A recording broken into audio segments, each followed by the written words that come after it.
grand-messe de l'Eurovision et ce sera son tour demain soir de chanter dans l'immense halle Saint-Jacques sous les couleurs israéliennes. La jeune Yuval Raphael affrontera la foule hostile, peut-être admirative ou alors tout simplement gênée. L'embarras sera en réalité total. La balle demain, comme dans tous les foyers européens, miroir de nos contradictions et de nos ambivalences à tous aujourd'hui face à Israël. Parce que qu'est-ce qu'on peut faire de ça en réalité? Boycotter la représentante d'Israël, comme le réclame Nemo et de nombreux artistes et citoyens européens, parce que trop c'est trop. Israël ne mérite plus sa place parmi nous. Cet État qui bafoue le droit international et martyrise en ce moment même des dizaines de milliers d'enfants et de civils à Gaza, à l'opposé de toutes nos valeurs humaines et démocratiques occidentales. Faut-il au contraire célébrer la jeune rescapée de la rave party Nova, symbolisant la lutte à mort pour la vie des minorités et de nos valeurs libérales, un combat au cœur d'ailleurs du concours de l'Eurovision? Peut-on bannir la nation de Vladimir Poutine mais pas celle de Benyamin Netanyahou? Peut-on au contraire exclure de cette grande messe progressiste le seul pays LGBT-friendly au Moyen-Orient?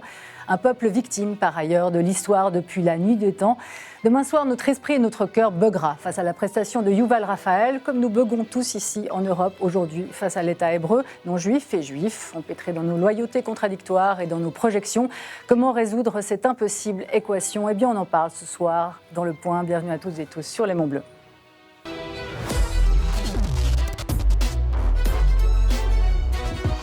Et bienvenue à vous tous sur ce plateau. Aujourd'hui, Nicolas Walder, bienvenue. Bonsoir. Vous êtes conseiller national vert, vous siégez à la commission de politique extérieure, donc les affaires étrangères du Parlement, et vous êtes aujourd'hui candidat à la candidature pour succéder à Antonio Hodgers, le magistrat vert démissionnaire à Genève, l'unique candidat, pour l'instant. Pour l'instant, à vos côtés, Sylvain Thévault, bienvenue.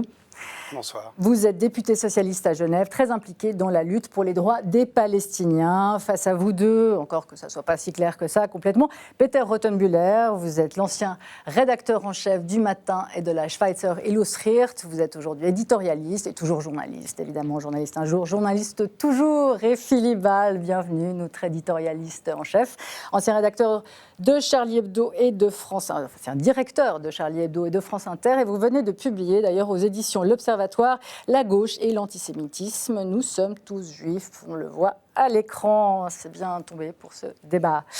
Alors, je vais vous poser la question, Nicolas Walder. Fallait-il exclure Israël, comme l'a réclamé d'ailleurs Nemo, le vainqueur de l'Eurovision l'année passée suisse? Il y a eu beaucoup de pétitions signées par beaucoup d'anciens participants à l'Eurovision, des citoyens aussi à travers l'Europe, qui trouvaient que ce n'était pas cohérent et que c'était même indécent de laisser concourir Israël cette année. Votre avis là-dessus? Je pense que c'est une part d'incohérence de la part de l'UER qui a exclu la Fédération de Russie pour de bonnes raisons. C'est que l'UER prétend, à travers l'Eurovision de la chanson, défendre la paix, défendre la coopération internationale, donc le multilatéralisme, donc le fait de travailler ensemble sur des bases et des règles et des valeurs communes. Et effectivement, Israël, aujourd'hui, à Gaza, mais aussi en Cisjordanie, bafoue allègrement et de façon répétée, de façon systématique, autant les droits humains, ils commettent des crimes de guerre, des violations du droit international répétées, et je pense qu'à un moment donné, l'UER devrait être cohérente par rapport à cette décision d'exclure ou non des pays. Après, il leur appartient, bien sûr, et c'est pour ça que Nemo, en tant que participant et gagnant de l'édition de l'année passée, avait le droit de s'exprimer. Moi, je n'ai pas de leçon à donner à l'UER, mais je pense qu'effectivement, ces institutions devraient avoir une espèce de cohérence dans les indignations, et on ne peut pas accepter des crimes de guerre, qu'ils soient commis par l'armée russe ou qu'ils soient commis par l'armée israélienne ou par le Hamas. Il faut interdire les crimes de guerre, il faut se battre contre et il faut réagir. Mais c'est peut-être aussi un symptôme de l'inaction crasse des politiques. Et moi, j'en ai appelé à mon gouvernement de réagir beaucoup plus vertement pour défendre le droit international, ce qu'il fait extrêmement mollement ou pas du tout. Et à partir de là, effectivement, c'est la société civile qui, d'une façon ou d'une autre, se révolte. Et moi, je suis pour que les politiques reprennent le flambeau et défendent ce que nous avons construit depuis plus d'un siècle, c'est-à-dire le droit international et les valeurs communes. Un vrai discours politique. On va juste faire un petit tour de table pour qu'on sache exactement ce que vous pensez de cette question-là, et les uns et les autres. Peter Rothenbühler, fallait-il exclure ou non Israël de l'Eurovision cette année à Bâle? Non, absolument pas. C'est un appel au boycott de Nemo, qui était le vainqueur de l'Eurovision de la dernière. C'est encore un coup narcissique de cette personne qui veut surtout se mettre en valeur. Et il ne faut pas beaucoup de courage pour dire ce qu'il a dit. Je suis aussi contre le boycott des Russes, parce que la Russie, elle produit un nombre de musiciens énorme et fantastique. Et je suis absolument opposé à ce que les opéras d'Europe de l'Ouest ne laissent plus chanter, certaines opéras ne laissent plus chanter des sopranos russes. Les Russes nous ont donné la meilleure école de piano. Il ne faut pas rendre les pianistes responsables de la politique de Poutine, comme il ne faut pas rendre responsables les musiciens, surtout une victime de ce massacre du Hamas, responsable de la politique de Netanyahou. Il faut faire la différence entre la politique de Netanyahou et puis le peuple israélien et les artistes israéliens. C'est trop complexe. Tout ce conflit est trop complexe pour simplement prendre un parti et puis dire il faut exclure Israël. C'est tellement cheap. Parce que c'est aussi cheap par rapport à ce qui s'est passé après le 8 février, ce massacre extraordinaire du Hamas dans un concert. Ah, le 7 octobre. Oui. 7 octobre, dans un concert de musique sur territoire israélien qui était un acte de provocation de la guerre. Ils voulaient la guerre. C'est pour ça qu'ils ont aussi construit ces tunnels, parce qu'ils savaient qu'ils allaient provoquer Israël. Et ils savaient aussi qu'Israël allait répondre. La réponse d'Israël va être très forte. Et je n'ai pas entendu tous ces politiciens et ces chanteurs et ces artistes protester après le coup du Hamas. J'ai surtout entendu des gens, j'ai beaucoup entendu des gens qui ont, à demi-mot, soutenu le massacre, les horreurs que le Hamas a commis. Donc, maintenant, s'élever contre Israël par rapport à une fête de musique, il s'agit de musique, il ne s'agit pas de politique. Il faut que la politique reste dehors. Puis cette chanteuse, elle a bien le droit de venir parce qu'elle fait partie des victimes, elle ne fait pas partie des agresseurs. Voilà, ça c'est mon avis. Alors on finit juste le tour de table, effectivement, pour ou contre, mais je vous pose aussi la question suivante, justement. Yuval Raphaël, précisément, ce n'est pas une victime aujourd'hui, et êtes-vous pour ou contre le boycott Peut-être juste sur ce que dit M. Rothenbuehler, personne n'a soutenu l'acte criminel le 7 octobre, ce massacre, ce crime contre l'humanité du Hamas, qui a été condamné très largement, mais ça ne peut pas légitimer la guerre d'extermination, voire de génocide, comme le rappelle la Cour internationale de justice, qui dure depuis bientôt 15 mois. Donc le 7 octobre s'est passé, on est aujourd'hui en mai 2025, et on voit qu'il y a une politique d'extermination, plus de 52 000 civils tués, plus de 16 000 enfants, chiffre UNICEF exterminés, une situation de famine, l'aide humanitaire qui ne rentre plus, des dirigeants israéliens, Netanyahou, Galland, condamnés par la Cour pénale internationale, recherchés par la Cour pénale internationale, et la liste elle est longue, je ne vais pas vous la faire, qui met Israël en dehors du banc des nations, qui la met finalement à peu près entre la Corée du Nord et d'autres régimes totalitaires. Et juste là-dessus, aucune sanction. Ouais. J'y reviens, aucune sanction. La Russie envahit l'Ukraine, sanctions immédiates, multiplication des sanctions. Aujourd'hui, il n'y a rien. Et là, on parle d'un appel au boycott d'un événement qui s'appelle l'Eurovision. Donc on est encore loin d'une sanction. Vous voyez le décalage. Et je pense que ça provoque déjà de l'indignation, voire de la révolte chez une population très large, voire de plus en plus grande. Il est aujourd'hui insoutenable, comme fait M. Rothenbuehler, de dire « Ah, il y a eu le 7 octobre, donc maintenant, tout ce qui se poursuit après est légitime. » Sur la question du boycott, vous l'avez laissé entendre. Je termine. Non, mais je ne le dis pas. Ah bon, vous prendrez la parole pour le rappeler. Je vous ai écouté avec attention. Ne mettez pas des paroles dans la bouche que je n'ai pas dites. C'est ce que vous avez fait juste avant. Mais pour poursuivre et terminer, Madame Guinan, pardon. J'ai juste rappelé. Non, mais laissez-moi terminer. Je vous ai écouté. Je vous donnerai un droit de réponse. Je ne les reprendrai pas toutes. Vous en avez fait une qui était grave, condamnant les artistes qui n'ont pas dénoncé le 7 octobre, etc.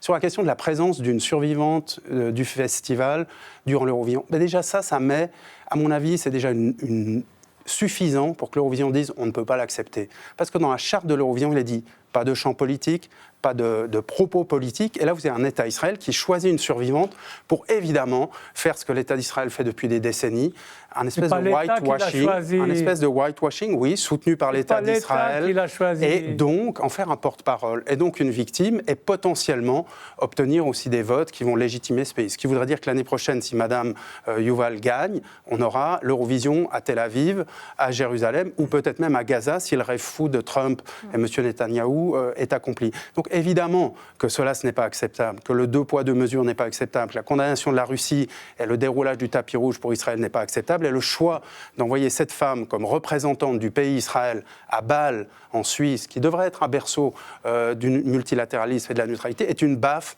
à tout ce que l'Europe défend, tout ce que nous défendons en termes de droits humains, et M. Valder l'a rappelé, de multilatéralisme et de respect du droit international. Donc boycott à minimum et sanctions évidentes. Ouais.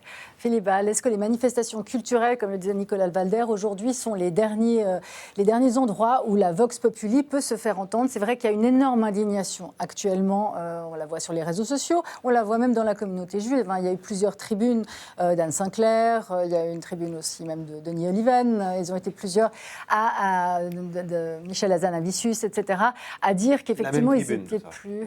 Ils étaient plus, oui, plusieurs signataires, ils étaient plus OK avec ça. Est-ce que cette indignation qui semble effectivement peu relayée pour l'instant, avec une Europe très divisée sur la question, est-ce qu'aujourd'hui, le seul moyen d'expression en fait, politique de la population, c'est les manifestations culturelles? Ça montre que des gens qui sont engagés pour la cause d'Israël sont prêts à critiquer publiquement l'État d'Israël, ce qui n'est pas vrai de l'autre côté. Vous remarquerez que je n'ai pas vu beaucoup de pétitions de la France insoumise. Bon... Vous vous rendez compte, vous avez dit une chose qui est hallucinante, le fait que c'est une survivante lui interdirait de participer. C'est les règles de l'Eurovision. C'est pas de sa faute si elle est survivante. Non, mais c'est pas de sa faute si elle est survivante. Elle n'est pas politique. Elle n'est pas politique, elle est survivante. Il ne faudrait pas qu'elle participe à un concert de musique. Non, mais vous vous rendez compte ce que la passion finit et l'obsession d'Israël finit par faire dire. C'est une aberration. C'est un geste politique. L'enjeu, c'est est-ce que l'Eurovision est politique ou pas politique? Ça, c'est une question, on va y venir. Est-ce que c'est un geste politique d'envoyer cette femme à l'Eurovision? La Russie a agressé l'Ukraine, un territoire souverain. Là, c'est le contraire. C'est le Hamas qui a agressé Israël. Ensuite, la réponse est militaire, elle est peut-être disproportionnée. Aujourd'hui, on constate qu'il y a des abus, que c'est catastrophique, que Netanyahou mène une politique qui est critiquable, éminemment critiquable, mais en attendant, ça reste une démocratie, Israël, quoi qu'on en dise, il y a des élections en quelques mois, et Netanyahou... Selon les sondages, l'essentiel de la population serait encore derrière ces interventions. C'est pas sûr, non. Enfin, on va voir. Des sondages mais contradictoires. qu'importe, mais même vous avez... Est-ce que Mélanie est interdite? Est-ce que les Italiens sont interdits parce que Mélanie, non, est d'extrême droite et gouverne l'Italie? Non. Là, il y a quelque chose qui touche la personne Nemo. Il pourrait aller en Israël faire la fête. Il pourrait aller en Israël faire la fête. Il pourrait aller à Tel Aviv faire la fête. Il pourrait aller dans aucun pays autour. Aucun pays autour. Au Liban, il pourrait pas? Aucun pays. Oui, le Liban, c'est un foutoir avec beaucoup d'assassins. Les Libanais qui nous écoutent apprécieront. Non, mais... Écoutez, on n'arrive pas à mettre la paix et un peu de prospérité au Liban. Au Liban, c'est incompréhensible. Un jour, si vous voulez, hors micro, parce que ce sera trop long, vous m'expliquerez le Liban. Moi, je ne comprends pas le Liban. Bah oui, mais ne dites pas que c'est ceci et cela, ou que ce n'est pas une démocratie quand vous dites que vous ne le comprenez pas. Les Libanais eux-mêmes dénoncent les problèmes. Le Hezbollah... Ah oui, il y a des problèmes. Mais dire qu'Israël est le seul pays LGBT qui accueille les LGBT au Moyen-Orient, c'est faux. Et dire que le Liban, parce qu'il y a des deux, trois boîtes de nuit où c'est possible. Ouais, mais dans soyons certains quartiers. Mais sinon, non, mais voyez, un peu de respect pour au moins le Liban. Et je ne parle pas de la Jordanie. J'ai beaucoup de respect. Je ne parle pas de beaucoup d'autres pays qui sont plus dignes que ce que vous laissez entendre. Mais c'est vous qui disiez d'ailleurs que vous étiez islamophobe, monsieur. Mais pas du tout. C'est juste ou c'est pas juste? Pas du tout. Non. Assumez. Dites une fois, tous ces pays sont musulmans, donc je les méprise. J'ai pas dit ça. Vous avez dit que vous êtes islamophobe. L'islamophobie est un mot usurpé. On a le droit de critiquer le christianisme, l'islam, le judaïsme, et ça n'est pas de l'islamophobie ce n'est pas de la détestation des personnes que de parler des idées, et des idées religieuses. C'est ça que je disais à vous. En disant je suis islamophobe. Je pense que le mot islamophobie est un piège, arrose largement les autres religions. Est un piège pour éviter de critiquer l'islam. Je n'ai jamais critiqué les musulmans ni les personnes. Je critiquais des idées. Vous comprenez qu'on puisse faire ça? Et donc, oui, vous comprenez que les gens puissent critiquer Israël sans être traités d'antisémites? Ah, mais on peut critiquer la politique d'Israël. Alors pourquoi, quand on est antisioniste, on est déclaré antisémite selon Parce que l'antisionisme, c'est pas pareil. L'antisionisme, c'est détester l'État d'Israël, c'est ne pas vouloir qu'Israël existe parce qu'Israël, c'est une colonie. Mais vous dites que c'est le dernier refuge des militants anticolonialistes, Israël. Pourquoi? Pour qu'ils aient quelque chose à dire dans un monde politique où ils n'ont plus rien à dire. Pourquoi est-ce qu'à chaque fois que nous parlons... C'est la gauche dénuée d'imagination. Non mais Philippe Val, à chaque fois que nous parlons du droit des Palestiniens, on en revient au droit d'Israël. Je suis pour personne le droit ne remet des en question... Les Palestiniens ont eu 80% du territoire. Ah si, quand même. Gaza et la Cisjordanie Tout de même, il y a des n'appartiennent pas à remises en Israël. question Ils ont de refusé la toutes les Palestine concessions sans Israël. territoriales. Et Non, mais- toutes les concessions territoriales ont été... Excusez-moi, c'est pas quelque Je chose connais qui- l'histoire qui est depuis sur la Balfour. table aujourd'hui. Nous parlons de la... l'un J'ai après l'autre. étudié cette histoire. Là, Nous parlons de la solution à deux États et à un moment donné... Mais moi, je suis pour Vous deux dites, États comme vous dites le Hamas Je a suis à attaqué, fond a pour deux attaqué États. Israël, c'est juste, mais le Hamas venait d'un pense. territoire qui était sous blocus et sous contrôle israélien. Je pense Gaza. simplement. Et la Cisjordanie est sous contrôle israélien. Ce Je ne sont pas pense- des États Je Je indépendants. pense finir, simplement Nicolas Vallet. que le pire ennemi des Palestiniens, c'est le soutien des pro-palestiniens qui sont des abrutis, les trois quarts du temps, en Europe et aux États-Unis, qui ont trouvé une cause. Ils ne savent même pas où est la Palestine sur la carte, mais c'est une cause, c'est une bonne cause. C'est une cause. Et trouvez-vous Non. normal que le gouvernement Et- israélien ne propose aucune solution aux 5,5 millions de Palestiniens qui vivent en Cisjordanie et à Gaza? Les pro-palestiniens- Quelle est la solution proposée par le gouvernement israélien? Je ne l'ai pas entendue. Il y en a eu. J'ai interpellé Au cours de l'ambassadrice l'histoire, il y en a à Berne. Elle n'a jamais répondu à ma question. Il n'y a aucun projet sur la table, si ce n'est En de les 48, faire la partir. réponse, c'était la Non, mais guerre. pas en 48, je parle d'aujourd'hui. oui, mais- La seule réponse est de les faire partir en Jordanie et en Égypte. 5,5 moi, je millions de suis- personnes, c'est la question. Non, mais vous avez- Quel est l'avenir qu'on leur propose? Vous avez raison. Parce qu'on va pas, les Palestiniens, Vous avez les Israéliens raison. ne sont pas Benjamin Netanyahou, mais les Palestiniens suis ne sont pas le Hamas non plus.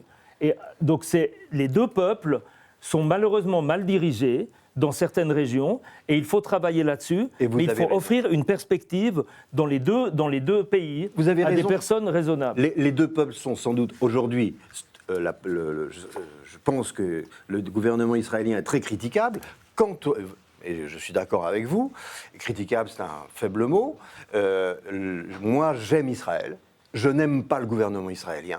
J'aime l'Italie, j'aime pas Meloni, bon qu'importe. Et je pense que et les Palestiniens, comment voulez-vous qu'on en veuille aux Palestiniens? J'en veux pas aux Palestiniens, c'est ridicule. Je pense que les Palestiniens sont les malheureux victimes de leurs propres dirigeants, qui ont des dirigeants qui n'ont jamais été à la hauteur de leur cause, que ce soit Arafat et Mahmoud Abbas, qui est ridicule, qui tient des propos antisémites grotesques qui le rendent absolument pas crédible aux yeux du monde, qui a trahi toutes ses promesses. Les Palestiniens sont les victimes du Hamas, les Palestiniens sont les victimes de leur mouvement extrême. Et d'une occupation quand même. Qui dure, Oui, mais cette depuis occupation, 70 elle ans. vient du fait qu'il n'y a pas de sécurité possible pour Israël, qui c'est un pays en guerre depuis 48, parce qu'ils ont refusé tous les traités, tous les projets d'accord, ils les ont refusés. Le dirigeant, je dis pas, il y a des Monsieur Val intellectuels réécrit l'histoire. palestiniens en privé qui le disent tellement. Ils disent que nos dirigeants sont corrompus, nos dirigeants ne sont pas à la hauteur. Ça fait longtemps que le problème aurait été réglé. Mais les pro-palestiniens soutiennent les dirigeants, comme on a vu qu'ils soutenaient à bas bruit le Hamas en refusant de dire que c'est un mouvement terroriste. J'aimerais entendre Et c'est Peter ça, le problème. Rothenbühler. Non, c'est pas ça. J'aimerais entendre Peter Rothenbühler parce qu'une chose très intéressante quand même, c'est aujourd'hui effectivement le décalage entre les opinions publiques, enfin telles qu'elles se manifestent sur les réseaux sociaux et autres, et une sorte de sentiment d'impuissance ou de grand silence des politiques dans un sens ou dans un autre. Peter Rothenbühler, est-ce que la Suisse, par exemple, aujourd'hui, fait son rôle, enfin les politiques, le Conseil fédéral justement, assume son rôle de politique étrangère dans cette situation du Moyen-Orient? C'est très, très difficile. La Suisse, surtout Genève, est le lieu des droits humains. Et puis, on lui coupe d'ailleurs, on rétrécit de plus en plus les budgets, de moins en moins, ça va exister la Genève internationale. En plus se doit de prendre multilatéralisme. position chaque fois que les droits humains sont violés. Et là, le Conseil fédéral, il ne se fait pas trop entendre. Mais j'aimerais revenir sur ce que j'ai dit parce que je n'ai jamais voulu justifier les horreurs que Netanyahou organise au Gaza. Je voulais juste revenir sur quel était le déclencheur. Et moi, j'ai beaucoup... contrairement à ce qu'on croit, moi, je vis dans un milieu socialiste et puis même d'extrême gauche. Je n'ai entendu qu'une version. Il disait toujours, le Hamas, c'est un mouvement social. Et le bras armé du Hamas a fait cette saloperie. Mais ce n'est pas le Hamas. Ça n'a rien à voir avec le Hamas. voyons. Le Hamas est une organisation bien organisée, etc., qui s'occupe de la population, des écoles, des hôpitaux, etc. Et moi, j'étais scandalisé d'entendre ça. C'est même un de mes frères gauchistes qui m'a raconté ça. J'ai dit, mais tu ne vois pas, c'est la même chose. C'est le Hamas qui a voulu ça. Je pense qu'on fréquente peut-être des gauches différentes, mais je vous dis, moi j'ai passé 1 année et demie à Jérusalem. Pour moi, le Hamas est un mouvement d'extrême droite palestinienne, comme il y en a d'autres dans d'autres régions du monde. Je le dis et je le répète. Les gauchistes pensent que c'est un mouvement social. C'est un mouvement liberticide. Mais il n'empêche que les tunnels qui se construisent depuis 20 ans à Gaza, le gouvernement israélien les connaissait, et le gouvernement israélien savait très bien que le Hamas était en train de se renforcer, et cela n'a pas déplu du tout à Benjamin Netanyahou, parce que ça justifie sa façon de réagir et sa façon... Alors, juste sur les... Mais là, on est dans la géopolitique, mais il n'empêche que la gauche, et la gauche dont je fais partie, n'a jamais soutenu le Hamas comme mouvement. Alors moi, j'ai mouvement social. Je veux juste dire un mot. Juste là-dessus. Monsieur Rottenbuehler. Que je vois dans j'aimerais poser une question justement avec les sur les drapeaux faits, palestiniens. sur les faits, C'est pas des gauches, c'est la droite qui soutient le Je vais être bref, Hamas. peut-être juste dire. C'est tous des Mais gauches. dans les cortèges, Rottenbuehler, les laissez Sylvain Palestiniens, Thérault. ils ne soutiennent pas le Hamas. Non. Il y a, désolé, Mais il y a eu... les Palestiniens il y a eu des manifestations. Le Hamas. En France, il y a eu des manifestations contre l'antisémitisme. Il y avait des drapeaux de mouvements comme le RN, de mouvements d'extrême droite qui étaient dans ce cortège. Eh bien, il y a des gens tout à fait bien et tout à fait respectables qui manifestaient contre l'antisémitisme. C'est exactement la même chose. Sylvain Et ce Thérault. n'est pas un soutien on au Hamas. sort un peu du sujet. Juste dire, croire que la conséquence aujourd'hui, la guerre à Gaza est la conséquence de l'attaque du Hamas, je pense, c'est comme croire que la guerre va ramener les otages, si vous me suivez. C'est-à-dire qu'il y a eu cette attaque du Hamas, que tout le monde a condamné, à gauche comme à droite, et la poursuite de ce qui est en train de se passer, c'est évidemment un plan annexionniste, colonial de la poursuite, ce qui a commencé pratiquement en 1947. Une expansion continue au-delà des frontières de 1967. Alors, s'il vous plaît, et ça, c'est la croyance.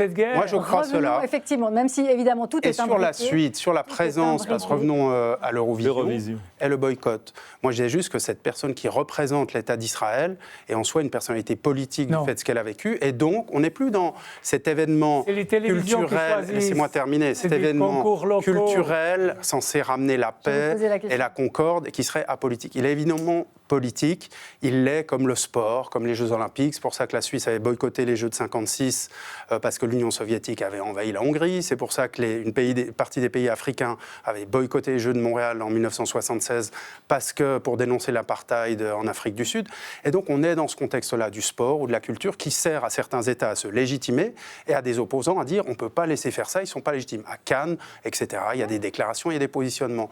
Maintenant, ce qui est important de dire, c'est qu'Israël, c'est un des nôtres, vous l'avez dit, etc., fait partie de l'accord européen de libre-échange, participe à l'Union européenne de football, et donc n'a-t-on pas une responsabilité particulière par rapport à ce pays qui nous représente, avec qui nous avons des accords économiques très forts, les drones qui tournent autour de nos têtes, enfin ils ne tournent pas parce qu'ils ne sont pas fonctionnels, mais ont été testés, validés à Gaza, et sont des drones Elbit israéliens, et donc c'est un de nos partenaires. Alors que la question palestinienne et intra-palestinienne, M. Val, ça, à la limite, ça les regarde. Comment ils s'en occupent dans une situation de colonisation, et moi je partage votre en tout cas les critiques de Nicolas sur la structure du Hamas, et on peut en parler, mais pourquoi on a de la peine à parler d'Israël finalement? Pourquoi vous dites c'est les Israéliens qui ont fait ça ou les États arabes?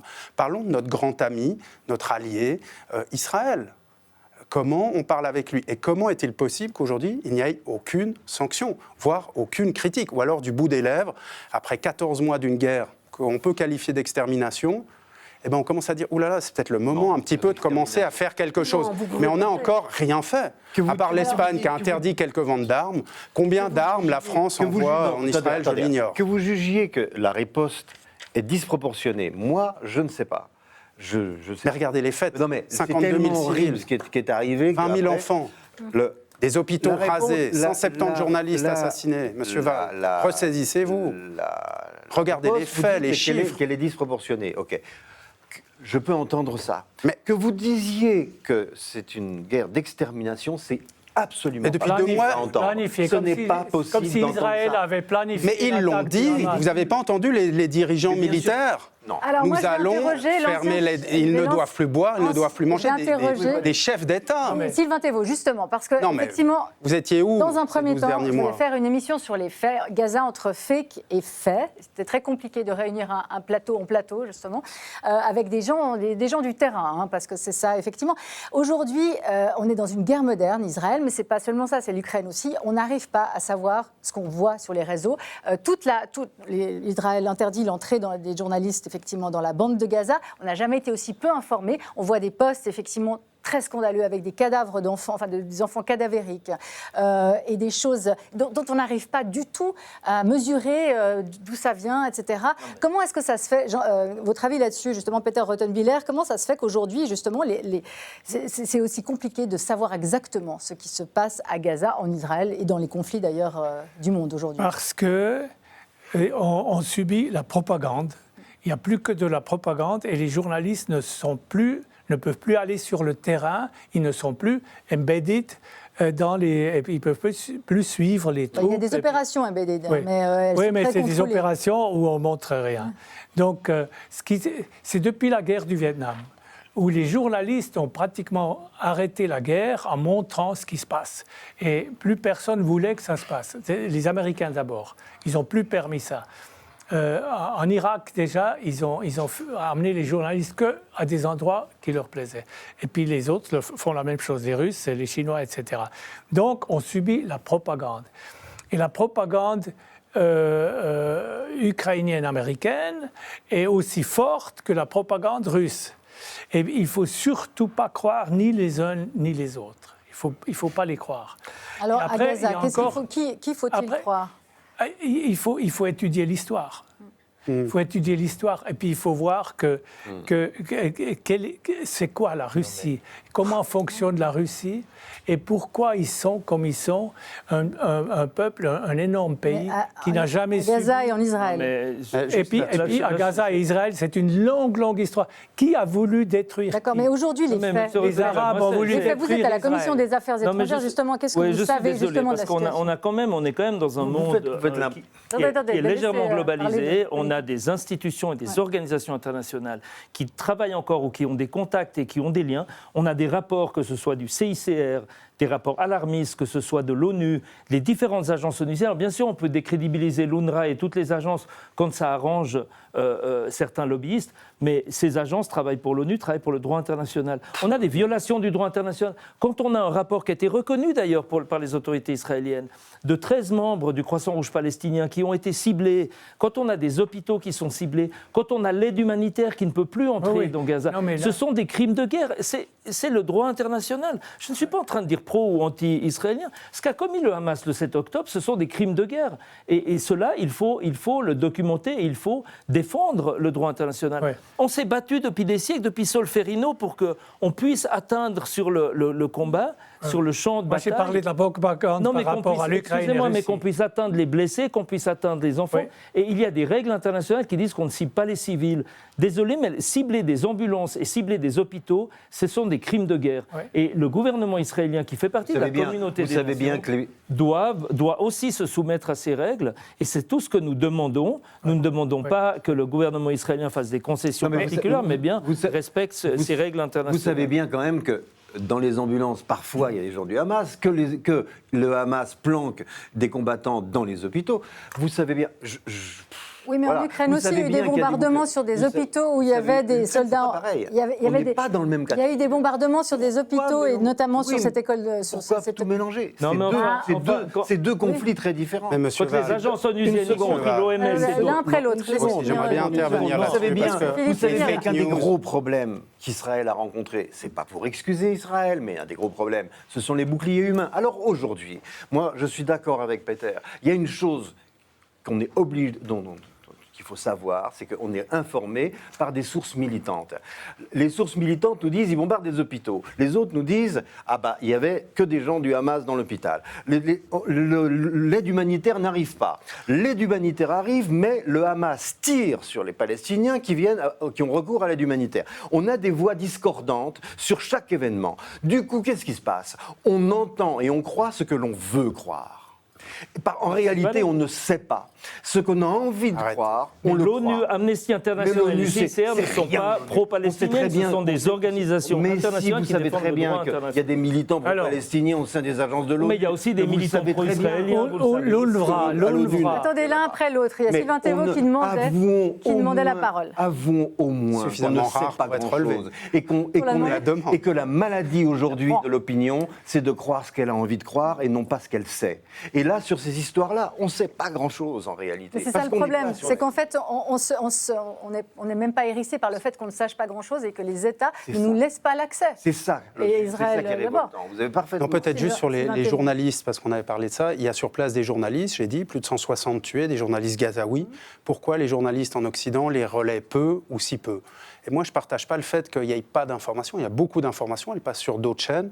Mais parce qu'en Occident, marqué par le 7 octobre et par des opinions politiques très soutenantes à l'égard de l'État d'Israël, on a peur, finalement, d'avoir un autre récit que le récit que M. Val déroule avec beaucoup de crédulité sur l'État Mais d'Israël, Sylvain Thévaux, acculé, vous êtes d'accord. Non, mais je acculé, vous ai seul juste au milieu d'une précisé. jungle hostile et ou de baraque. Parce qu'en et plus, puis je qui va mourir. j'accusais Israël de fermer justement l'accès, parce qu'effectivement, on devrait avoir des journalistes sur le terrain, des journalistes Oui, sur la mais ligne de je front. vous ai bien entendu. Mais je dis, Et c'est la question, effectivement, Bien c'est sûr. aujourd'hui, à l'heure des fake news et à l'heure de l'heure. Parce que, encore une fois, même le 7 octobre, aussi, il y a énormément de vidéos Oui. qui ont circulé. Donc la propagande, oui, elle est là. Et comment vous on ne arrive pouvez à faire pas le... envoyer un journaliste de la Comment RTS sur on place. admet ça, Et la oui. RTS pourrait relayer des voix gazaouis. Elle le fait peu ou très peu. Pourquoi ? Parce que c'est quand même un rapport politique qui est encore en faveur d'Israël, un rapport de trouille vis-à-vis des accusations, par exemple, d'antisémitisme ou de suppôts de Hamas. Et ce plafond du silence, il s'effrite maintenant devant l'horreur des faits, mais il est encore bien présent. Vous ne souffrez Et sur pas la, du doute et sur la différence, non, j'en souffre vos- pas, de vos- ah bon, factuel, parce que, Non,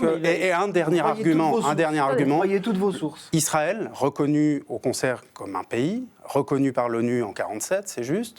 Et puis, vous mettez plan à plan l'État d'Israël qui appartient à une communauté internationale qui est un État, avec le Hamas. Mais vous ne comprenez pas qu'il y a une différence assez grande quand même, ça oui, si, et que mettre Israël au même niveau en disant bah, eux ils détruisent des hôpitaux, on va les détruire puis faire la même chose, c'est abaisser, c'est trahir Israël quand vous faites ça, et des Juifs et des personnes en Israël eux-mêmes diront mais Monsieur Val, vous nous trahissez, parce que si vraiment vous dénoncez Netanyahou, si vraiment vous êtes un humaniste et un soutien d'Israël, vous ne pouvez pas mettre Israël au même niveau que le Hamas, ce qu'Israël est en train de faire suite à la politique de Netanyahou. Et sur l'Eurovision, l'appel au boycott, il est relayé en Israël, il est relayé par l'opposition, parce que les Israéliens et les Juifs humanistes et qui croient au droit international ne peuvent plus soutenir cette politique. Elle est insoutenable, elle est inhumaine. Attendez. Vous comprenez ce que je veux dire? Oui. Et vous en êtes encore, je ne sais pas, à 47. Attendez. Je sais pas, Alors, vous êtes, j'aimerais juste qu'on avance un petit peu. Allez-y, et puis c'est après, quand je même étonnant. pose le jalon et suivant. que Israël interdise la présence de l'UNRWA et fasse la chasse à un office de l'ONU devrait suffire aussi à suspendre, ou en tout cas poser la question de l'appartenance d'Israël à l'ONU. Vous avez lu tous les dossiers sur dit- le droit. Moi, j'en ai lu. Hein. Il y a quand même. Mais arrêtez avec vos arguments d'autorité, vous avez non, lu c'est pas ceci, des cela. arguments d'autorité. Amenez des arguments, Non, mais pas mais- des arguments d'autorité. Allez. Juste sur l'UNRWA, Débattez. nous avons Il y avait pas de- en 2019, Votre donc réponse bien avant, à la demande de mon collègue Philippe Nantermo, donc bien avant les attaques de novembre 2023, eh bien, nous avons reçu un rapport de la Confédération sur les activités de l'UNRWA et sur les soi-disant accusations relayées par UN Watch, c'est-à-dire des lobbyistes très droitiers de la droite israélienne. Comme Mais ça, non, comme ça, mais- le truc est balayé, vous êtes tranquille, vous avez une Philippe, auto. Non, mais écoutez, le le rapport. rapport vient de la Confédération, sous l'égide de notre ministre, qui était vice-président du groupe d'amitié Israël-Suisse. Voilà, Donc on ne Cassis. peut pas l'accuser d'être pro-palestinien, Ignacio Cassis, je crois. Eh bien, ce rapport faisait état d'aucune espèce de suspicion ou de doute Ah contre oui. l'UNRWA. Oh. L'UNRWA est contrôlée, c'est une des agences les plus contrôlées, beaucoup plus contrôlée d'ailleurs que d'autres agences. Ça ne veut pas dire que tout est parfait. L'UNRWA a 30 000 collaborateurs. Peut-être qu'une dizaine de collaborateurs, une vingtaine, commettent des actions ou ont commis des actions. Mais enfin, si demain il y a 10 Ils ont été employés suspendus. du gouvernement français ou du gouvernement suisse qui ont commis des actions, je ne sais pas, de pédophilie, c'est pas pour ça qu'on va fermer la Confédération ou l'attaquer. Non, mais C'est-à-dire que- Il peut y avoir des actions individuelles, mais l'agence elle-même, aujourd'hui, est au-dessus de tout soupçon et pas une seule accusation contre cette agence n'a tenu la route des enquêtes. Il y a plusieurs pays européens qui Non, mais c'est la réalité. soutiennent C'est la l'UNRWA. réalité. Il faut pas être Faites naïf. Il faut pas être naïf. Rottenberg. Alors, on a avec Israël un État qui, jour et nuit, depuis des années, depuis des dizaines d'années, se fait attaquer par des petites bombes, par des drones, par des attentats, par des assassinats. Et au début, c'est les pays arabes en commun qui ont voulu foutre l'Israël à la mer. Oui. Bon, ils sont dans un état d'attaque permanente. Et ils ont une armée très forte. Et ils ont toujours déclaré, si on nous attaque, la riposte sera extrêmement forte et dure. Et le Hamas sait que, et puis tout le monde sait, si je vais sur le terrain d'Israël assassiner plusieurs milliers d'hommes, de femmes, de vieux, de bébés non nés, la réponse sera extrêmement dure. C'est ce que nous avons aussi... Pourquoi ne parlez-vous pas de la colonisation? je voudrais On parle pas des attaques d'Israël, non, on parle je des parle maintenant attaques de dans les ce cas. territoires occupés. Je parle de ce cas. Et ça Et on va légitime 52 000 civils assassinés. Ça légitime une guerre. Pourquoi l'Allemagne, toute les villes d'Allemagne ont été détruites, rasées en 1944-1945? Pourquoi? Pour écraser le nazisme. Et est-ce qu'on parle de tous ces civils allemands qui sont morts, tous ces bébés, toutes ces vieilles femmes, etc. Non, parce que Vous nous l'Allemagne ramenez a avant la agressé- naissance de l'ONU, vous vous rendez compte? L'Allemagne Bah oui. a agressé. Mais le point de comparaison, on est en 2025. Oui, mais vous avez On est plus en parlé de... 1944. Vous avez parlé de La coalition Solferino. pour Daesh, On la n'est plus à coalition pour Solferino. Daesh, pour exterminer Oui, mais donc, Daesh. non, mais ça veut dire était que vous quasiment- considérez que le droit international, humanitaire avec c'est la loi du plus et fort. que les moyens, tous les moyens sont justifiables Quand on se fait- lorsque l'État qui se fait l'objectif est attaquer, légitime. Non mais monsieur Rottenbuller, l'État qui se fait qui attaquer bombarde aujourd'hui de le cette Liban? façon, Qui bombarde aujourd'hui la il a Syrie? le droit Qui bombarde aujourd'hui Gaza? de Arrêtez répondre. avec ce mythe Ils ont d'Israël répondu acculé. aussi au Arrêtez. Hezbollah. La réponse doit être proportionnée, c'est le droit international qui le Attendez, dit. oui, Alors je vous voudrais revenir pouvez à l'Eurovision. renier cela, mais Est-ce moi que ça je le existe défends. une réponse proportionnée? Mais- Est-ce que ça existe? Je peux poser une question? Parce que- S'ils recommencent, Monsieur ils Rottenbuller, ont des vous croyez tunnels, vraiment que ça Ils ont des Vous croyez tunnels, des vraiment bombes. Non, mais- l'armée la plus puissante, avec le copain américain à côté, peut-être la plus puissante aujourd'hui, acculée, isolée, Israël bombarde le Liban, Israël bombarde la Syrie. Le Hezbollah. Israël Le Hezbollah. bombarde à peu près C'était une réponse. tous les pays à Le côté. Hezbollah. Mais réponse contre quoi? Contre qui quand vous êtes l'armée Les la plus attaques puissante? permanentes du Hezbollah. Quand ils vont bombarder Damas? Non, mais parce que Et c'est la. une partie des Vous pays ne voyez arabes pas la sont guerre très heureux de cette expansionniste situation. d'annexion, vous la voyez pas? Non, mais j'aimerais bien que M. Rottenbuller me réponde. Un thème Revenons de à- l'émission à Petite l'Eurovision. trêve, Eurovision. Si un jour il y avait une entente possible entre les peuples qui font la guerre, comme nous on a fait en Europe, 80%, peut-être 90% des motivations qui font que le processus de paix va devenir possible sont des raisons. Alors il va y avoir des raisons économiques, ça va être des raisons culturelles. Ça veut dire que des gens qui ont des idées, des gens qui partagent des passions communes, qui partagent. C'est parce que des gens vont avoir des contacts entre eux au-delà de leurs Voilà. différences, parce qu'ils ont quelque chose de plus élevé qu'eux qui les lie, c'est-à-dire la musique, par exemple, c'est-à-dire l'amour de la vie bonne. Et ça passe par le partage de quelque chose de civilisationnel, d'artistique. Mais pourquoi, Philippe Val, Donc, ça passe le pas avec les boycott Russes sur ce culturel, partage-là? le boycott Pourquoi est-ce qu'on culturel, boycotte c'est pour se faire culturellement la Russie? plaisir et en faisant semblant de vouloir qu'un jour la paix arrive, vouloir que la guerre dure toujours. Pourquoi Parce y que la a-t-il pas guerre- d'artistes Non, palestiniens? parce que il y a des artistes.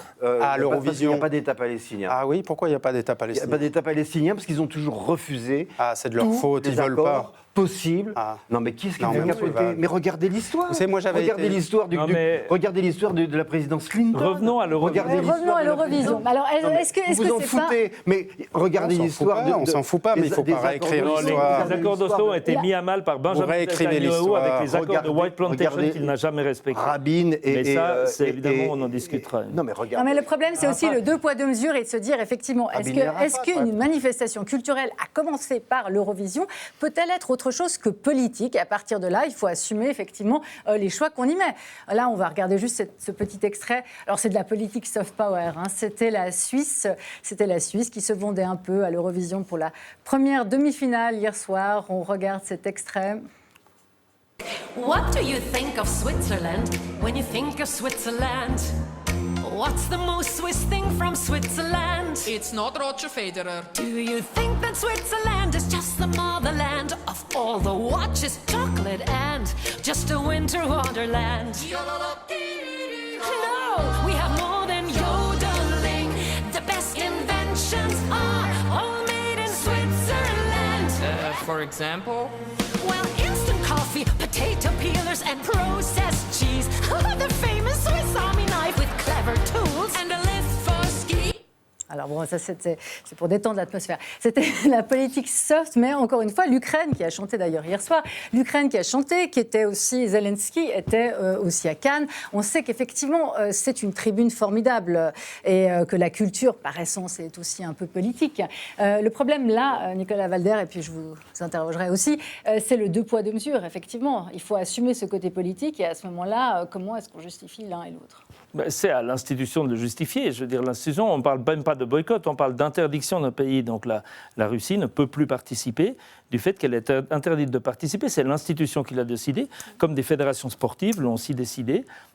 Personnellement, je pense, et je viens d'un pays, la Suisse, qui a l'habitude de discuter au sein de la population de tous les sujets politiques, et on sait qu'en Suisse, tout est politique, donc on en discute, et effectivement, l'engagement politique, quel que soit le domaine, est normal, et je trouve tout à fait normal que les chanteuses, les chanteurs, les acteurs, les actrices s'intéressent à la situation dans le conflit israélo-palestinien, comme s'intéressent aux questions économiques, questions sociales, etc., et qu'elles en discutent, et que de temps en temps, il y ait, à Cannes ou ailleurs, des femmes qui se lèvent pour dire maintenant ça suffit, on en a marre de se faire agresser sans qu'il y ait de réponses et des législations suffisantes, ou alors des personnes qui viennent en disant il faut penser aux personnes précaires qui n'ont pas les ressources pour vivre. Ça fait partie de l'engagement citoyen. Et donc moi, je suis très heureux de voir des institutions et de voir des événements, qu'ils soient culturels, sportifs et autres, où il y a des réactions pour que les gens comprennent que ce ne sont pas les politiciens qui gèrent dans leur coin, mais c'est à la population de s'impliquer. Et en Suisse, on a cette tradition, et j'en suis très fier, et je pense que ça passe aussi, oui, par les événements. Et un événement comme l'Eurovision, c'est aussi une normalisation pour beaucoup de pays, ils l'ont compris. D'ailleurs, le choix des candidats, c'est pas que Israël, hein, tous les pays mettent évidemment en avant aussi une certaine facette de modernité ou au contraire de conservatisme en fonction aussi des orientations politiques, et cela parce que c'est l'image qu'ils veulent donner de leur pays. Donc je pense effectivement que l'Eurovision doit absolument réfléchir, est-ce qu'on permet à des pays qui commettent des crimes contre l'humanité de se mettre en avant de manière favorable. Après, c'est à eux de fixer les critères. Mais il est vrai que moi, j'ai approuvé le fait qu'ils excluent la Russie. Je trouvais ça tout à fait normal parce que je me vois mal en train de rigoler devant un match où la Russie participe ou alors de regarder une chanteuse russe, alors même que la Russie, est en train de massacrer un pays souverain voisin. Et j'ai aussi beaucoup de peine, effectivement, à avoir du plaisir devant une prestation d'Israël, alors même que aujourd'hui, des Palestiniens sont victimes de bombardements, que l'aide humanitaire est bloquée et que le minimum de respect des droits humains n'est pas acquis dans cette région. Voilà, donc je comprends cela. Après, il faut une cohérence. Et effectivement, une institution qui dit non à la Russie, mais oui à Israël, me pose quand même problème. Et il devrait un peu définir sur quels critères il se base. Comment est-ce qu'on explique d'ailleurs, Peter Rothenbuehler, cet engouement autour de l'Eurovision aujourd'hui, hein, on comparait à Cannes, qui vient de s'ouvrir aussi. Il y a un côté très has-been à Cannes. Et là, l'Eurovision, qui est une culture un peu de l'ombre, hein, pendant des années, on ne savait pas que ça existait forcément. Et là, tout d'un coup, il y a une espèce d'enthousiasme autour de ça. La musique, c'est la culture des jeunes, donc c'est suivi par les jeunes. Et puis Cannes, c'est un peu moins suivi par les jeunes. C'est un peu ringard, c'est un peu pour nous. Mais je suis d'accord avec vous. Cinéma et ringard. Si on interdit la Russie, il faut aussi interdire Israël. Mais moi, je suis contre les deux boycotts parce que les artistes, c'est souvent, avec quelques exceptions, c'est des gens qui sont anti-régime en Russie, comme en Chine, comme en Israël. Les artistes en Israël souffrent terriblement de la politique de Netanyahou. Punir les artistes à cause de leur gouvernement, c'est faux. On n'a jamais fait ça. On a toujours accueilli ici, en Suisse surtout, tous les artistes qui fuyaient même les dictatures. Et on a énormément profité des artistes. On les a accueillis, ils ont participé à des concours de piano, des concours des artistes qui fuyaient l'Allemagne de Hitler, qui fuyaient la Russie, etc. Donc, punir les artistes en disant c'est des espions, c'est pratiquement des ambassadeurs du gouvernement, c'est complètement faux à mon avis. Et moi, quand les opéras d'Europe ont commencé à boycotter des chanteurs, des sopranos et des ténors russes, j'étais absolument opposé au boycottage des pianistes russes et des chefs d'orchestre russes. Il y en a un ou deux qui se montrent avec Poutine. Là, OK, on ne les invite pas. Mais tous les autres, il faut continuer de les inviter. Et l'Opéra de Zurich, par exemple, elle a fait une exception. Elle a dit non, cette chanteuse, elle va chanter. Parce qu'elle vient pour chanter, elle ne vient pas pour faire de la politique. Et je suis radicalement opposé au fait de profiter de ces grandes fêtes pour des grandes déclarations politiques qui ne sont même pas courageux. C'est pas courageux. Ce que Nemo a fait, c'est pas courageux. C'est dans le courant normal et puis il se fait valoir. C'est courageux qu'un artiste exprime ses sentiments politiques et moi je trouve ça courageux. Il n'a pas besoin de le faire. Après, ça veut pas dire qu'il doit être contre le courant. Non. Dire que c'est pas moi je pense aussi. Mais il l'a fait et je trouve courageux parce qu'il y a beaucoup d'artistes et on en connaît en Suisse aussi. Il ne doit pas le faire là. Qui préfèrent ne heurter personne. Mais il ne doit pas le faire là. C'est comme ils ne doivent pas le faire sur un terrain de football. Les femmes qui sont devenues victimes de Depardieu, elles se sont exprimées dans un prétoire. C'est là la place pour s'exprimer devant la presse. Mais le mouvement MeToo, il est monté en force. Il est monté en force dans l'espace public, dans ces grandes manifestations. Dans les médias. Ensuite, ça donne la possibilité aux femmes d'être écoutées. Dans les médias. Mais il fallait d'abord... C'est ce genre de vitrines qui sont utiles. Mais si on prend un peu de hauteur sur l'Eurovision, parce que c'est quand même, effectivement, et même Yuval Raphaël, c'est une frange anticonservatrice. C'est presque woke. Et donc, encourager ce type de frange face à la culture Trump, aujourd'hui, est-ce que ce n'est pas justement même un devoir? C'est tout le mouvement BDS, boycott des investissements, sanctions, qui cible un pays en raison des exactions qu'on a dans ce cadre-là, Israël. Mais ça BDS, c'est Israël.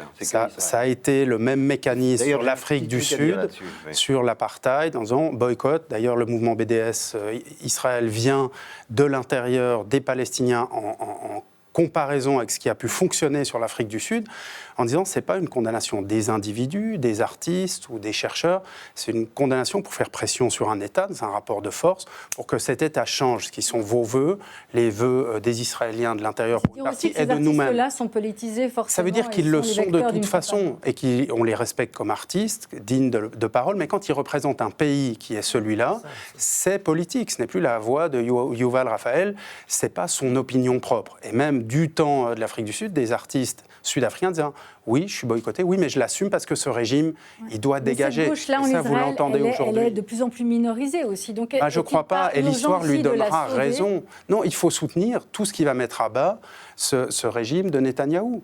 Et le boycott est un des moyens de pousser à la dénonciation. Vous ne solidarisez pas précisément les forces en Israël. Le boycott sert à rien. Oui, parce que ces forces de l'intérieur appellent, pour certaines, un boycott. Non, mais la question... Non, le boycott, la question, s'il y avait une alternative... Moi, c'est votre choix. Je préférais une alternative au boycott. Je préférais que la population n'ait pas à réagir et qu'il y ait des moyens de pression suffisants gouvernementaux pour faire respecter le droit international par tous les États. Malheureusement, aujourd'hui, Israël est un des États comme la Russie qui ne le respecte pas.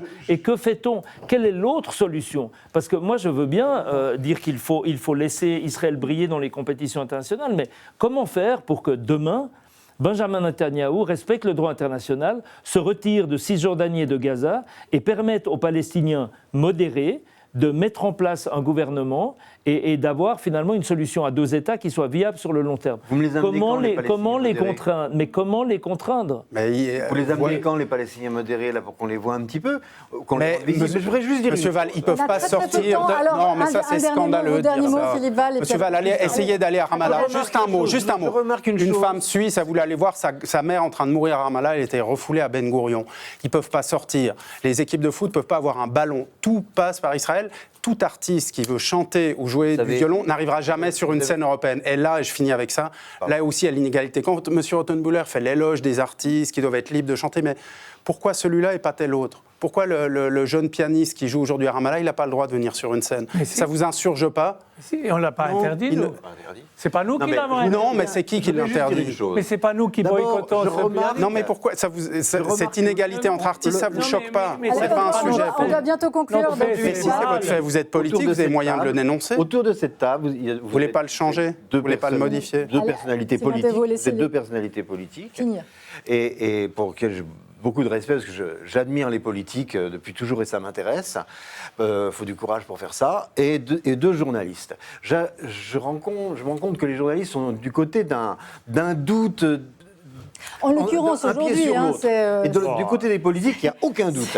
On n'a Non, pas il y a fait, aucun on n'a doute. pas Non, fait mais Les un- journalistes et les politiques ont été choisis pour avoir des opinions un peu Voilà, différentes. C'est pas donc tous c'est les pas- journalistes. Et je remarque aussi une chose. C'est vos opinions et vos nuances sur la question Avant- qui sont opposées. C'est pas le fait que vous soyez journaliste ou Non, politique. je pense Aujourd'hui. qu'on a plus de doutes que vous.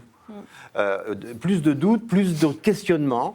Et par ailleurs, Plus de je déni. voudrais quand même faire une petite remarque, c'est qu'il y a des conflits épouvantables à travers le monde, horribles, avec des massacres de musulmans ou de pas de musulmans. Il y a des massacres. C'est un peuple. Il y en a 10 millions à travers le monde, 4 ou 5 millions en Israël, 14 millions sur 7 milliards. Il n'y a que ça qui nous intéresse. C'est le truc de focalisation. Ces 14 pauvres millions de personnes Monsieur qui Val. subissent l'antisémitisme à cause d'Israël et que Israël... Bon, bref. Là-dessus, Navré, monsieur il va Val, falloir conclure. juste là-dessus, Non, en mais- 4 mois, C'est juste en une 12 question. mois de guerre à Gaza, autant d'enfants Monsieur tués Val, alors, Voilà. en 12 ans Je peux vous assurer dans le que- monde entier. Pourquoi Juste là-dessus. Stop, stop, stop, plus personne En 12 mois de guerre à Gaza, autant d'enfants morts qu'en 12 ans dans le monde. Le mot Voilà de la fin. différence. Le mot de la je peux fin. vous Est-ce dire qu'on en aura- 12 mois, Oh. en 12 mois de guerre à Gaza, autant d'enfants morts J'ai qu'en 12 l'impression ans dans le d'avoir monde. trois enfants autour du Non, c'est pas une plateau. question d'enfants, mais on Non, ne peut je pas plaisante. dire qu'il n'y a pas de Sur le différence. fait que Le mot de la fin. j'aimerais que Peter Rothenbuehler, Le mot de justement, la non, mais fin. sur la question Autant aussi de d'enfants notre morts en rapport- 12 mois à Gaza notre qu'en rapport 12 ans dans le monde, compliqué. monsieur Val. bon. Voilà la Est-ce qu'on différence. arrivera un jour à normaliser et à effectivement il y a un juif très arrêter d'avoir des célèbre. projections et des liens compliqués avec Il y Israël, a bien un ou en mal. juif très célèbre, Daniel Barenboim, pianiste, chef d'orchestre, qui a, justement pour répondre à votre pauvre pianiste palestinien qui ne pourrait pas jouer, Qui ne qui peut a pas. créé, qui peut, Qui qui ne a peut créé un orchestre, Qui n'a même pas de piano. qui a Le fameux créé un fameux orchestre qui tourne dans le monde entier, Mais oui. 50% Arrêtez. palestiniens, Arrêtez. pas arabes d'Israël, et 50% juifs. Combien de Gazaouis? Et je ne sais pas combien viennent. Mais c'est de des gens Gaza. qui sont partis, qui ont été expulsés, M. Rothenbuehler. Non, Ne nous non, faites non, pas non, l'hymne non, attendez. de la tendresse Là, vous faites entre les honte. peuples. Là, vous C'est faites terminé, honte à Peter. Barenboim. Rothenbuehler, Non, vous son- vous faites honte son en essayant engagement- de dissimuler ce qui est en train de se son passer engagement- avec une Non, espèce je- d'harmonie je- utopique. non, vous- Regardez la Laisse réalité. aussi On répond seulement aux musiciens discrédite des palestiniens. initiatives aussi Ils sont très, soutenus très par- Oui, compliquées mais d'être quand on les dans met en l'entre-deux. avant, comme on le fait avec Les l'Eurovision, initiatives qui Ça- réunissent il y a des juifs et arabes initiatives aujourd'hui comme celles que vous sont avez compliquées. qui sont Ils excellentes, sont, où ils il y sont a des attaqués, y deux compris côtés par des les gens qui essayent de un orchestre. et alors, et puis, mais il faut les soutenir en leur donnant Vous avez dit une le contraire. solution, un espoir. Et puis, Et quoi l'espoir, c'est une solution Non, ils politique. peuvent au pas. conflit.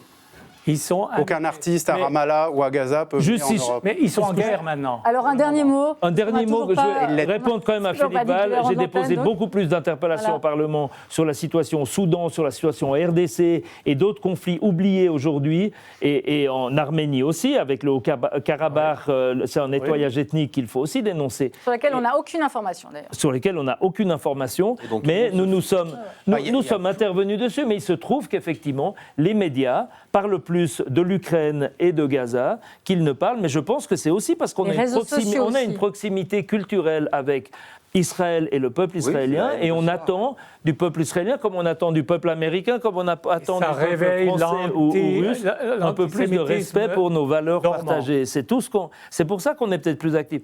Mais ne vous inquiétez pas qu'on agit dans d'autres contextes. Il y a un massacre en cours au Soudan, nous le dénonçons, mais effectivement, il n'y a personne en face qui contredit les chiffres de l'ONU sur le nombre d'enfants et de gens Ouais. qui meurent, parce qu'il y a une confiance en l'ONU, mais dans le conflit israélo-palestinien, on ne fait pas confiance aux organisations internationales, et ça c'est un problème. Moi je demande qu'on fasse confiance à ces organisations qui sont aujourd'hui pour la plupart impartiales, neutres et qui travaillent pour les valeurs internationales.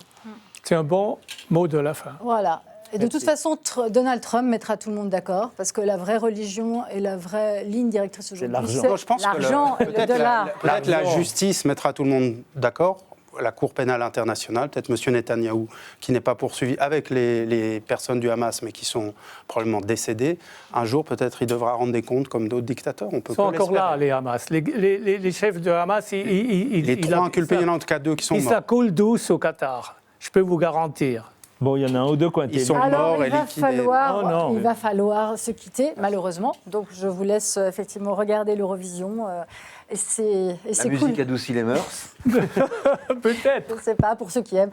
En tout cas, voilà, ça sera effectivement jeudi soir et samedi soir la finale. Nous, on se retrouve la semaine prochaine. Merci beaucoup, Peter Rottenbiller, Philippe Val, Sylvain Thévaux, Nicolas Valder. Bonne chance Merci. pour cette campagne.